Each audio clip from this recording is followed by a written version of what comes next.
Hello and welcome to Runkle of the Bailey. My name is Ian Runkle. I'm a Canadian criminal defense and firearms lawyer.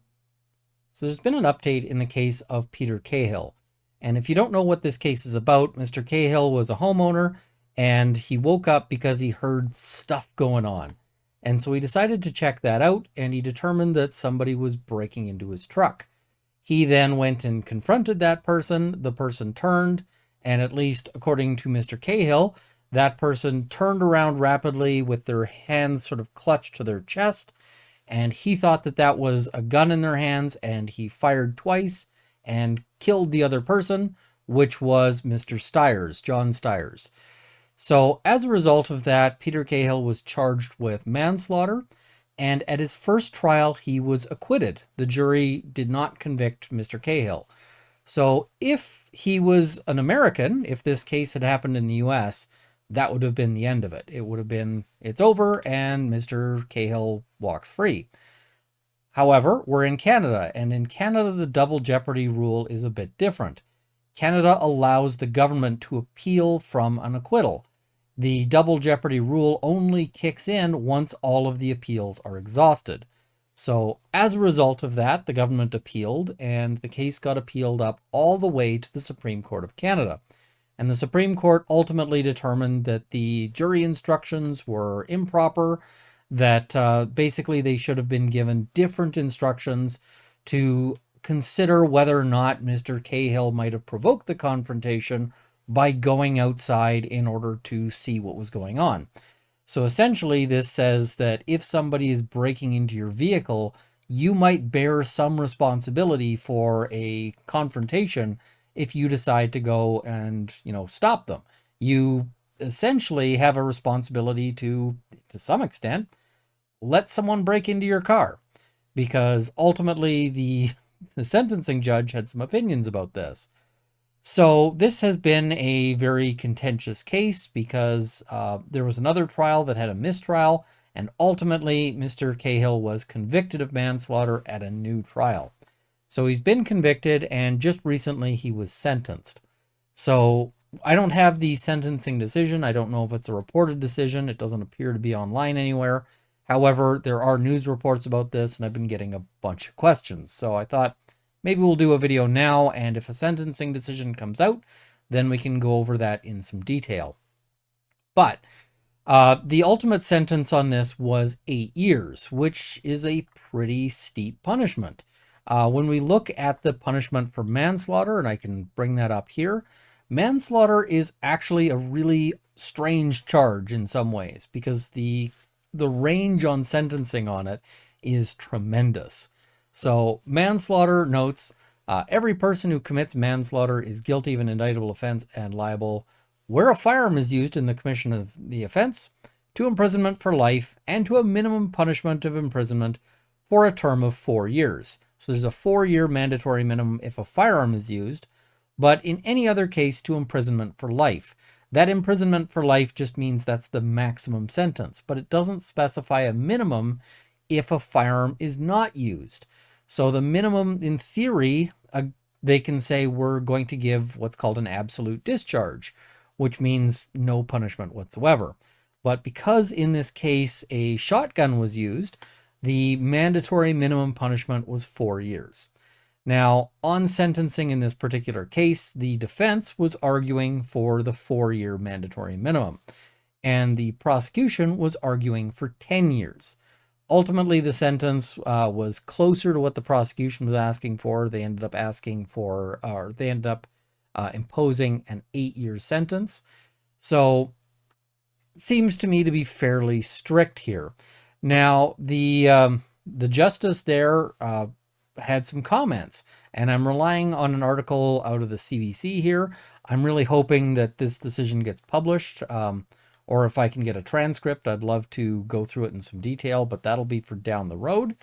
But some of the comments here, they noted that Mr. Cahill had time to consider his response and could have called 911, but instead decided to arm himself and gain control.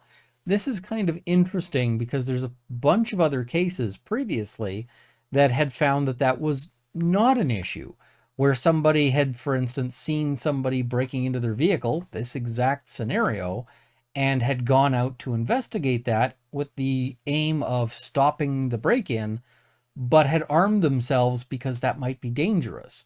You know, if you go out to investigate somebody breaking into your things, maybe they go, okay, well, we're good, we're going to stop.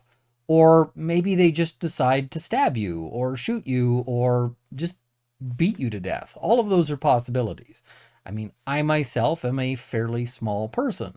I don't think I'd feel safe going to investigate a noise outside without some sort of something. Um, so that's kind of what it is. Now, in terms of, you know, he could have called 911. 911 is great if you've got 15 to 30 minutes or longer. I mean, if you call 911 about, I hear a noise outside and I don't know what it is, 911 will show up maybe tomorrow. The 15 minutes is probably a good 911 response time if you're talking about there is somebody currently trying to kick down my door and I'm pretty sure they've got an axe. You know, that's where you're looking at like a 15-minute response time, assuming you live in or near a city. If you live in a rural area, it'll probably be longer than that. So, yeah, I'm not sure that, you know, just call 911 is such a great response here, especially because the law does allow for some ability to protect your property. You're not allowed to use lethal force for the protection of property, but you can protect yourself as you go to investigate something, or at least that's what case law had found in the past. So the judge indicates it was indeed Peter who failed to avoid the final fatal confrontation. And again, it's up until the moment of the shooting, it seems to me that we're talking about somebody who was behaving lawfully. So I feel like there's some responsibility on both sides to avoid this confrontation. But yeah, ultimately the jury found that that he had gone beyond self-defense, or that his actions were not reasonable under the circumstances. I think that there is a potential, at least, or at least that this case may have undermined self-defense and defense of property in Canada, notwithstanding that it's a jury verdict, and therefore the verdict itself doesn't have a whole lot of precedential effect. The way this is going to change jury instructions ends up meaning that self-defense and defense of property become a little more difficult in Canada. So the judge, or the justice, also said that this was to discourage people from taking the law into their own hands and the brazen killing of intruders. Now, that is all some very sort of charged language here. In terms of this, I would not be surprised to see if there was an appeal of the sentence. That might come down the pipe, but I don't know. I don't know what the result of that'll be. That could really go either way. And similarly, I just don't know if he's got the money to do it at this point. Because if you see that this case has gone from the actual incident itself was in 2016. So this case has wound its way through the courts, taking a tremendous amount of time, 7 years. And 7 years of paying a lawyer is a huge expense. So the ultimate fact of this might be that he just may not have the money to do it anymore. So we'll have to see what happens. I'm going to follow up if there's any updates, but this may be the end of it. It might just be that he serves the time. As I said, I really like to cover the full decision. I'm going to try to get that, but that'll take some time.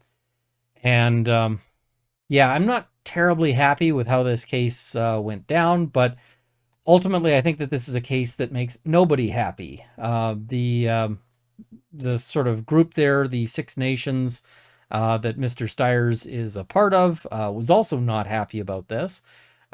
Because they say that this is part of a sort of pattern of violence towards Indigenous people. And there's an argument to be made there, but at the same time, it's really, this is going to be contentious. So we'll have to see. As I said, I really want to go over this one in terms of doing a full breakdown of the decision. But for right now, this is sort of what's happened. Mr. Cahill on this one uh, also came before the court with what the court described as significant mitigating factors, i.e., things that make the offense less serious. So those include a lack of any criminal record, and that he expressed remorse. And you can express remorse in a situation like this without necessarily saying that you are guilty. You can feel bad for the fact that somebody died, notwithstanding the fact that you're saying that it's in self-defense. He had 57 character references. That's a tremendous amount. And there were, significant impacts on his life and his family, including noting that they had experienced harassment and financial ruin. It's difficult. A further wrinkle on this one is that Mr. Cahill was a former military reservist, so he has some military training there, and he noted that he said that part of his reaction here was from military training. Now, I've heard different takes on this from people in the military. I've heard people in the military essentially taking both stances on this, either behind Mr. Cahill or saying that they thought that his actions were not reasonable or not sort of justified and all of that. So this is a tough one. As I said, I think this is one that makes nobody happy, and I just want to I'm hoping to go through the decision in full, but it really illustrates one thing, that ultimately property, or defending your property, is a dangerous prospect in Canada, because for most property that might be being stolen, the cost of hiring a lawyer to defend yourself exceeds the value of the property. If I came home and somebody was, stealing a TV, and I don't actually own a TV, but assuming I did and somebody was stealing it, I might be inclined to just say, well, the cost of the TV is less than the cost of the lawyer if I get into a fight here, so buy TV. But that feels like a really unsatisfying answer, and I don't know if that is the best thing for society here. Anyway, let me know in the comments what you think. As I said, I don't think this one's going to make anybody very happy. It's made a lot of people, in fact, very angry. But it is what it is. This, at least for now, is the end of this story, and there might be a continuation. I'll see what we can do on all that. Anyway, thank you for watching. I hope you found this to be interesting or educational. A lot of people had questions about this one, so I wanted to do a quick sort of intro on this one. I also want to thank my Patreon supporters at the $50 level, the CCFR, CAIM, and Canada's National Firearms Association, as well as the Canadian Shooting Sports Association. At the $30 level, Sights and Arms Limited and Jane Babe and Luxor. And at the $20 level, Lindsay Metcalf, Larry Kalniak, Kyle Fox, Gerald to the Bailey, Cameron Johnson, Andrew Elsich, Vicky, and Brigitte Edrup. Thank you as well to my $10 supporters who will be in the crawl immediately following. Thank you for watching. I hope this has armed you with knowledge. See you next time.